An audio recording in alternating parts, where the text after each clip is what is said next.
get people to buy in as a company, as leaders, to enforce people using agentic AI?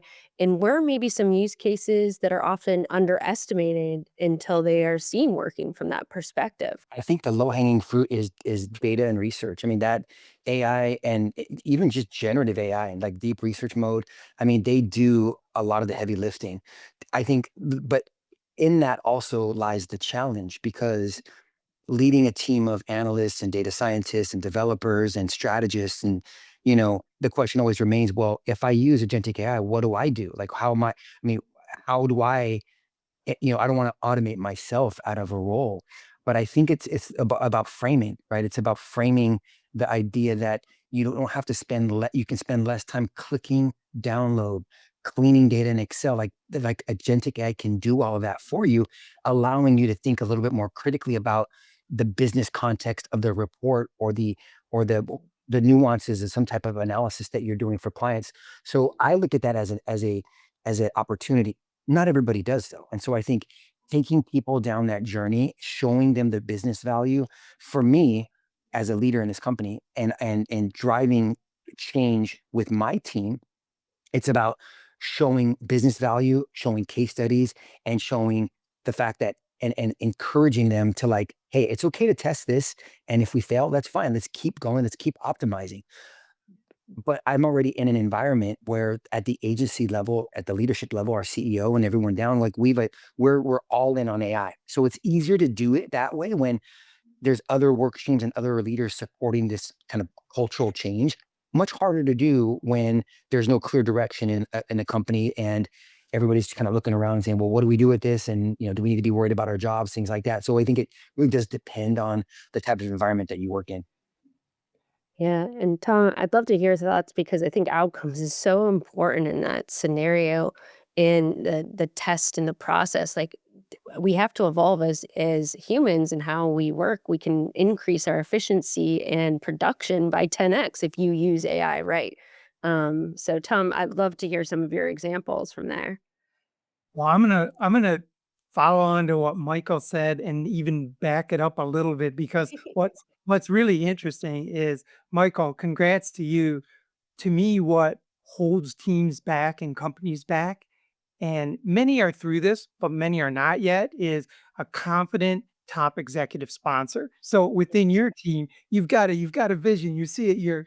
You're all bought in, and you're willing to disrupt your entire operation and change things because you see it. Now flip it to the company side, and many companies are at different stages. If they don't have a confident executive sponsor that all first of all is comfortable and confident talking about AI and really knowing it, and they're a little worried. We saw a lot of this with CEOs in big companies, say a year ago. They're much more confident, stronger, and have a vision of where they're going. But that's dead in the tracks. So then you have individual team members doing things, smartly, maybe the right way, maybe not a good way, a bunch of activity that can cause chaos because there's no confident leadership and willingness to disrupt. So that can be a big thing that holds back. Most companies are through that, but some are still not all the way there yet. Then another thing what follows is fear. We had the old thing first, oh, hallucinations. That's still out there, guys. Yeah. Hallucinations still happen, but it's not going to stop where we are, and it's not even slowing for companies that are moving on.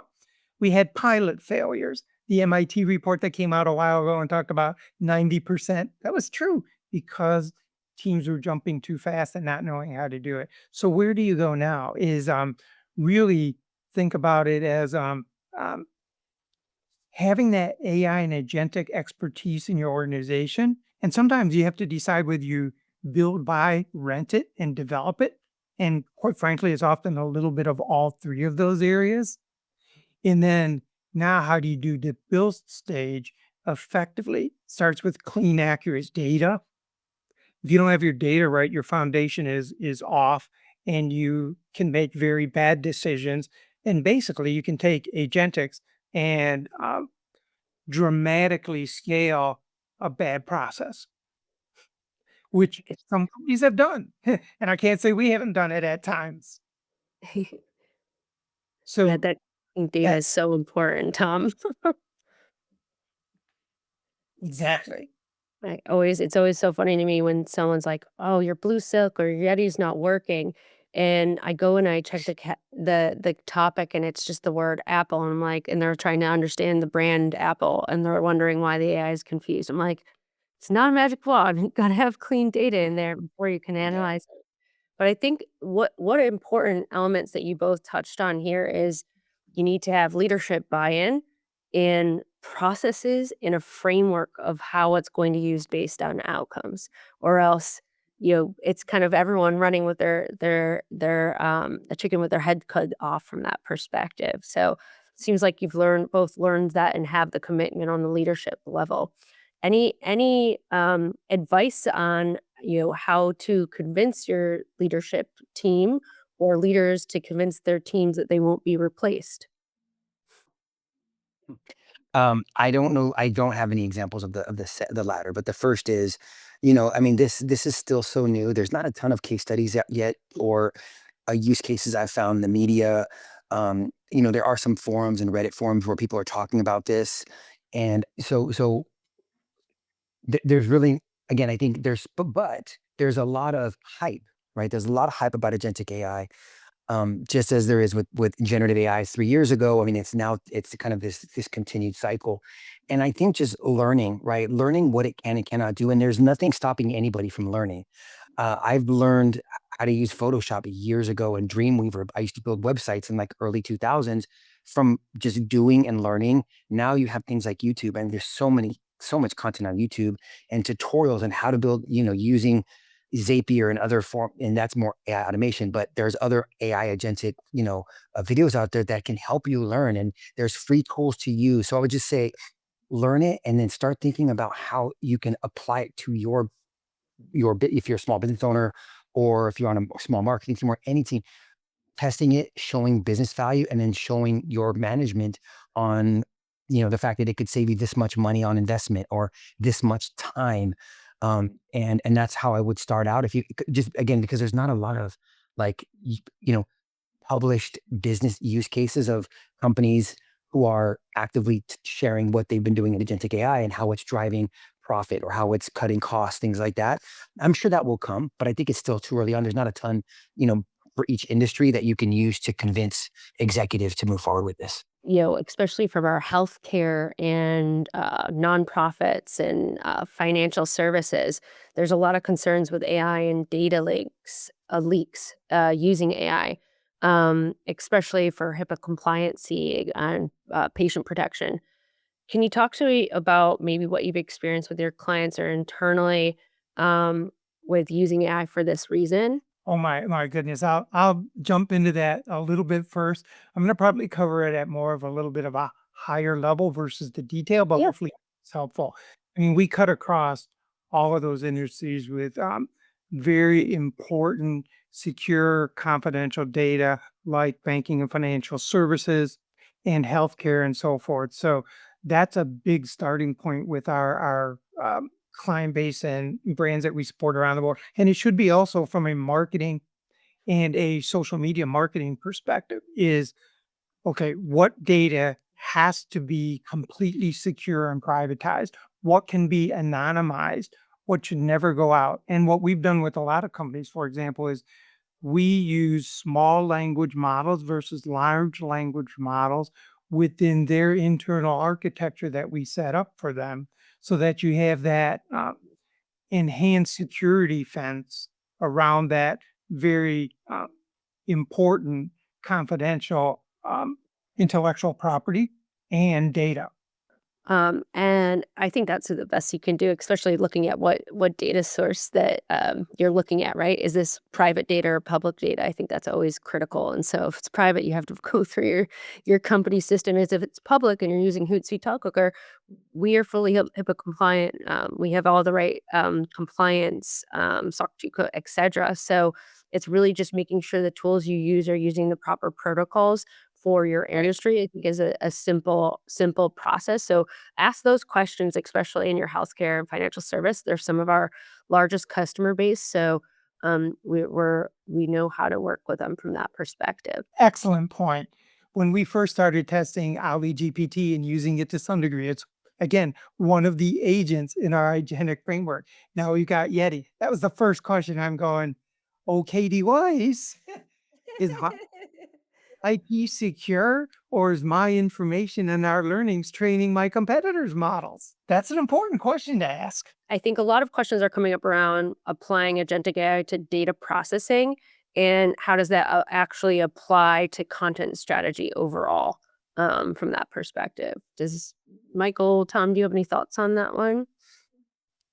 I can give you, I started testing, there was a white paper that was released last week, or maybe it was a couple weeks ago from MIT, and it was about recursive language models. Yes. And it's fascinating. And I was playing around with it, and I uploaded this report. You can Google like recursive language models file type PDF, and you'll get the actual report. It's like 6 or 7 pages, and it's pretty technical and it's long. That's why I uploaded it to ChatGPT and said, help me figure this out. And what I got from it is kind of a framework for telling the AI what it is you want. What is the outcome you want? So rather than a prompt, you tell them what problem you want to solve. And so I had uploaded a data set of a CSV file of data, and I said, this is data, and it was for some new business pitch. And it was data, it was media coverage, it was social media conversations, engagement, all this great. And I uploaded, I didn't prompt it. I told him what I wanted the outcome to be. At 45 minutes later, I had a report in PowerPoint presentation through ChatGPT. And it was not bad. Like I looked at it and I didn't think it was going to work. It was getting late. I went to sleep. The next morning, I checked and I downloaded a PowerPoint file, and it was in the right colors. It was in the right colors. It had insight driven headlines. Now it wasn't perfect. Obviously, it wasn't even close to being client ready. But it processed the data. It wrote the insights, and it took 45 minutes to do so. Okay. And it happened while I was sleeping. Now the next step for me is to ensure that the data processing was correct, was go through what we normally do, right? We export the data. We'll do pivot tables. We'll do VLOOKUPs. We'll create charts and things like that. What I'm going to do is I actually have one of my analysts process it and then compare. 'Cause I want to see and make sure that what the analyst comes back with is what is accurate or not, right? And so data processing, and whether you're cleaning data, you're tagging data, like that can be done with agentic AI very easily. But I'm still at that point where I don't fully trust the output yet. I still want to verify, right? I trust but verify. And we'll see. I'm happy to report back when I have we compare the two data sets, because I'm very curious about it. But on the surface, it is like it's scary good, scary good. It's so cool that it does that now. I've done a couple tests there. I even asked it to combine different Excels. Like I had 10 different Excels and I needed it, and it created and merged one and then gave me insights from it. I was like, Crazy. obviously validate and check, but like even just the combining of those sheets is a win. Tom, do you have any good stories to share on that part?